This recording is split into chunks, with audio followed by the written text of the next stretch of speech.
Hello guys, welcome to my channel. तो यहाँ पर बात की जाए विवियन, ईशा और अविनाश की। तो ये तीनों भी गार्डन एरिया में बैठे हुए थे। यहाँ पर बहुत सारी बातें हुई इन तीनों की, क्योंकि पहले एलिस इनके साथ बैठती थी, लेकिन कल एलिस बिल्कुल भी इनके साथ नहीं आई है। कल की बात की जाए तो ईशा और अविनाश काफ़ी देर तक एक साथ बैठे।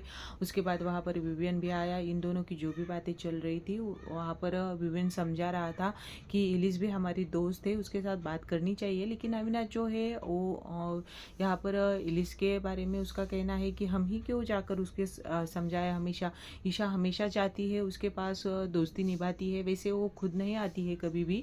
तो देखा जाए तो विवियन उनको समझा रहा है, क्योंकि विवियन की भी एलिस काफ़ी अच्छी दोस्त है। तो देखा जाए एलिस के बारे में बातें हो रही है, रजत और बाकी लोगों के बारे में भी ये तीनों बातें करते हुए नजर आए। तो गाइस देखा जाए तो यहाँ पर विवियन इन दोनों को काफ़ी बातें समझाता हुआ नज़र आ रहा है अविनाश और ईशा को। तो काफ़ी देर तक एक साथ बैठे हुए थे ये तीनों भी। तो गाइस ऐसे ही लेटेस्ट अपडेट जानने के लिए चैनल को सब्सक्राइब कर देना।